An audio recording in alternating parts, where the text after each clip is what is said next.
My location unknown, trying to find a way back home to you again.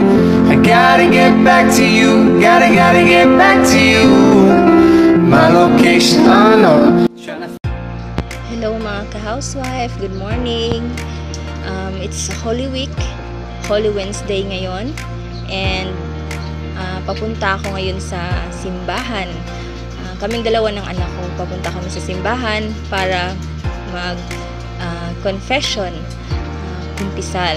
Okay, so, tricycle lang yung sinasakyan namin kasi malapit lang ito sa bahay namin, ang simbahan. Mga 5 minutes lang ang travel nito, and kailangan kasi pag Holy Week, kailangan mo kasing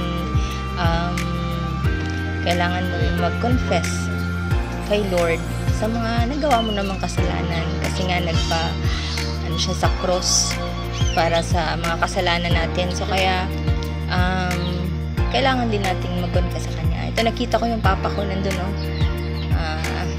Nag-post lang siya doon. Hello papa, inayaya ko siyang punta kami sa simbahan, ayaw niya, mamasada pa daw siya. Okay lang. Okay. Malapit na kaming dumating. So, malapit na. And bilang housewife, kailangan mo lang maging model sa mga anak mo. Housewife, isang ina. Kailangan mo maging magandang model sa mga anak mo. At ito na nga, dumating na kami. Nandito na kami sa simbahan. Ito yung anak ko, yung eldest son ko. Okay, papunta na kami doon. Ang ganda na ng simbahan nito.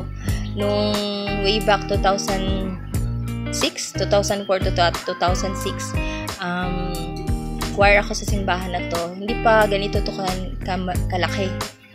Maliit pa to simbahan na to. Ngayon, malaki na siya, oh. Ang laki na ng improvement niya. And dito sa loob, aircon siya pag may misa. Pero walang misa ngayon, confession lang. Kaya pinatay muna yung aircon. Binuksan muna yung mga bintana sa simbahan. Okay. So,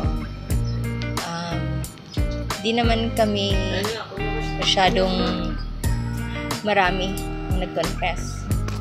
Swerte ako ngayon kasi 5 lang kami. Just ang pare nandyan, nag-aantay sa itaas. Ang sarap sa pakiramdam na masabi mo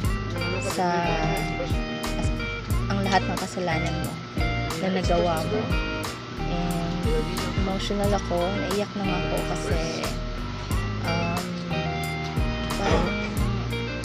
parang feeling ko inakap ako ni Lord talaga pagkatapos kong mangumpisal.